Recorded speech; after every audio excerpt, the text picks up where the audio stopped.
అందరికీ మన ప్రభువును రక్షకుడైనటువంటి యేసుక్రీస్తు వారి పేరిట ప్రేమపూర్వకమైనటువంటి వందనాలండి. ప్రియులారా, యాకోబు గారు రాసినటువంటి పత్రిక 5వ అధ్యాయము 10వ వచనం ఒకసారి మనం చూద్దాం. నా సహోదరులారా, ప్రభువు నామమున బోధించిన ప్రవక్తలను శ్రమానుభావమును ఓపికకు మాదిరిగా పెట్టుకొనుడి. సహించిన వారిని ధన్యులను కొనుచున్నాము కదా. మీరు యోబు యొక్క సహనము గురించి వింటిరి. ఆయన ఎంతో జాలియు కనికరమును గలవాడని మీరు తెలుసుకుని ఉన్నారు.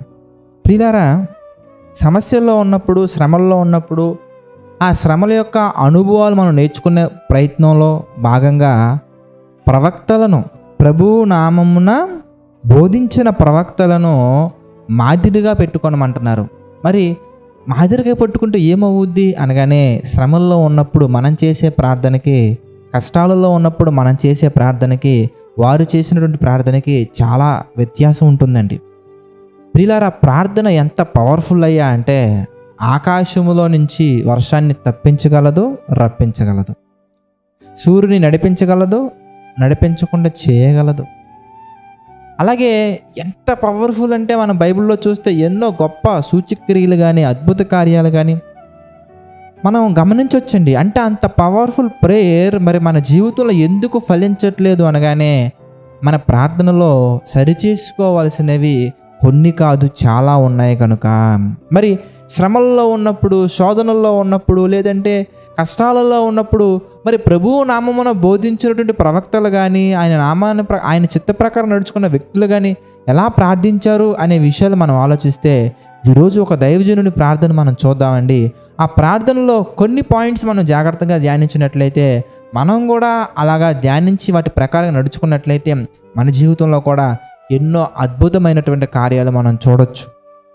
ఆ దైవజనుడు మరెవరో కాదండి, మోషే గారు. మనం చూస్తే ఎర్ర సముద్రాన్ని సహితం పాయలు చేయగలిగినటువంటి శక్తి కలిగి, మరి అదేవిధంగా ఎన్నో అద్భుతమైనటువంటి కార్యాలు చూసినటువంటి వ్యక్తి ఎలా చూడగలిగారయ్యా అంటే, అది కేవలం దేవునికి కృపను బట్టే. మరి అది ఎలా సాధించగలిగారు, మరి ఎలా ఉండగలిగారు అని మనం గమనించినట్లయితే ప్రియులారా, కేవలం ఆయన జీవితంలో ప్రార్థన కూడా ఒక ముఖ్యమైనటువంటి పాత్ర పోషించింది. మరి ఎలా ప్రార్థించారు ఇంతకీ మోషే గారని మనం చూస్తే, కీర్తన గ్రంథం 90వ అధ్యాయం మనం చూస్తే ప్రియులారా 12వ వచనం మనం చూద్దామండి. ఆయన ప్రార్థన మరి 90వ అధ్యాయం పైన మొట్టమొదటగా మీరు చూస్తే ఏమన్నది, మీరు చూస్తే 4వ స్కందము దైవజనుడైన మోషే చేసిన ప్రార్థన, మోషే గారు చేసినటువంటి ప్రార్థన గురించి మనం చూస్తున్నామండి. 12వ వచనం మనం చూస్తే, మాకు జ్ఞాన హృదయము కలుగునట్లుగా చేయుము, మా దినములు లెక్కించుటకు మాకు నేర్పుము. కష్టాలలో, శ్రమల్లో అయ్యా ఈ కష్టాలు తీసే ప్రభు, ఆ నష్టాలు తీసే ప్రభు అనడం కంటే కూడా, వాటి కంటే చాలా ప్రాముఖ్యమైనటువంటి విషయం మనం ఏది ప్రార్థించాలంటే, మన దినములను లెక్కించుట మనం నేర్చుకోవాలి. మనకి ఏం కావాలంటే జ్ఞాన హృదయం మనకు కావాలి. ఎందుకు అంటే, కష్టాలు తీసేయమని ప్రార్థించటం అనేది సరైనటువంటి క్రైస్తవుని యొక్క లక్షణం కాదండి. ఆ కష్టాలను జయించడానికి, ఆ కష్టాలలో మనం పాపము చేయకుండా నిలబడటానికి, ఆ కష్టాలను మనం ఒక మెట్టుగా ఉపయోగించుకొని ఆత్మీయతలు ఎదగటానికి మనం నేర్చుకోవాలి. అలా నేర్చుకోవాలంటే మనకి ఏం కావాలంటే, రూట్ హృదయం అనేది జ్ఞానముతో నిండుకొని ఉండాలి. జ్ఞాన హృదయం మనకి కావాలి. దానితో భాగంగా మన దినాలను మనం లెక్కించగలగాలి. మన ప్రభువులోకి వచ్చి ఇన్ని దినాలైంది, ఈ చిన్న కష్టాన్ని కూడా సాధించలేకపోతున్నామా? ఇన్ని సంవత్సరాలైంది, ఈ చిన్న కష్టం విషయంలో మనం తల్లడిల్లిపోతున్నామా? ఇంత ప్రభువులో ఇంత వాక్య విషయం అనుభవం ఉంది, ఈ విషయంలో ఎందుకు సతమతమైపోతున్నామని మన దినాలను మనం లెక్కేసుకోవాలి. అన్నిటికంటే ముఖ్యంగా మన ఎండ్ డేట్ ఎప్పుడనే దాని మీద మనం శ్రద్ధ పెట్టి ఉండాలి. ఇంకా కొంచెము కాలమే, 30 years ఫినిష్, ఇంకా కొంచెము కాలము, 40 years ఫినిష్, కొంచెము కాలము. మనలో చాలామంది ప్రియులారా హ్యాపీ బర్త్డే టు యూ అని చెప్పేసి బర్త్డేస్ చేసుకుంటూ ఉంటారు.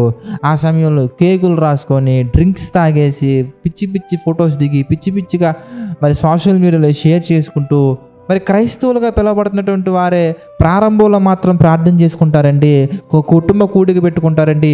ప్రార్థన అయిపోయిన తర్వాత పాస్టర్ అలా బయటకు వెళ్ళిపోయిన వెంటనే ఫ్రెండ్స్ అందరిని పిలిచేసి ఆ వీడియోస్, ఆ ఫొటోస్ ఆ కేక్ మీదే మళ్ళీ రాసుకొని పూసుకొని, తల్లిదండ్రులు కూడా ఇలాంటి వాటిని ప్రోత్సహించడండి సరైనటువంటి విధానం కాదండి. పిల్లలకి నేర్పించాలి. తల్లిదండ్రులు నేర్చుకోవాలి, పిల్లలు నేర్పించాలి, బంధువులకు నేర్పించాలి, స్నేహితులు నేర్పించాలి, ఏమైనా నేర్పించాలి. దేవుడు నా జీవితంలో ఇన్ని సంవత్సరాలు తన రెక్కల చట్టున భద్రంగా కాచి కాపాడారు.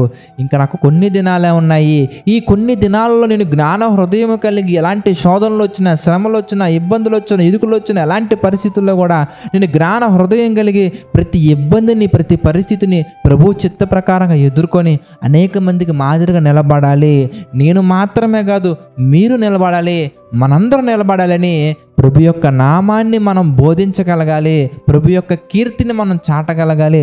అలా చాటుతూ మనం వెళ్ళగలిగినట్లయితే ప్రియులారా, ప్రార్థన ప్లస్ ప్రవర్తన రెండు కలిసి మన జీవితంలో ఎలాంటి మేలు చూస్తామయ్యా అంటే, మన్నా మోషే గారండి మన్నాను చూడగలిగారు, మన్నాని దించగలిగారు, భూమి మీదకి బండల నుంచి నీళ్ళు తీసుకురాగలిగారు, ఎర్ర సముద్రాన్ని పాయలు చేయగలిగారు.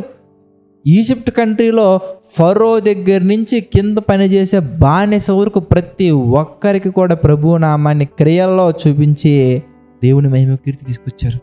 కనుక మనం అలా బ్రతకాలంటే, మన జీవితం ద్వారా దేవుడు అంత మహిమపరచబడాలంటే మన జీవితంలో చేసే ప్రార్థన, ప్రభువా అది తీసే ప్రభువా, ఇది తీసే ప్రభువా అని కాకుండా, అది రాకుండా చేయ ప్రభువా, ఇది రాకుండా చేయ ప్రభువా అని కాకుండా ఏం చేయాలంటే, తండ్రి ఎలాంటి కష్టమైనా కానీ వచ్చినా ప్రభువా దాన్ని జయించటానికి, దాన్ని ఓడింప చేయడానికి నాకు జ్ఞాన హృదయాన్ని దయచేయ.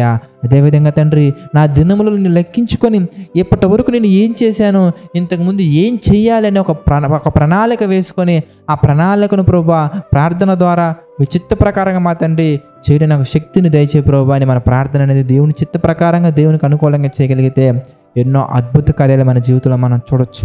ప్రార్థన చేసుకుందామండి.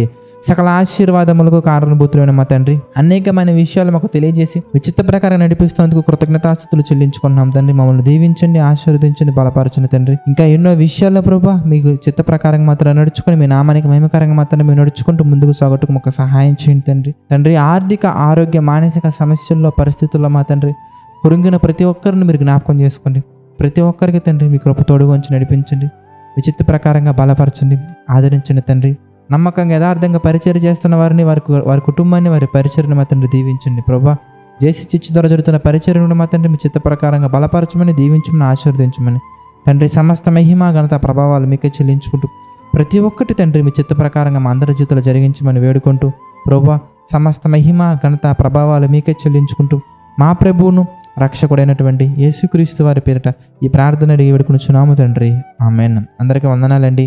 God bless you all.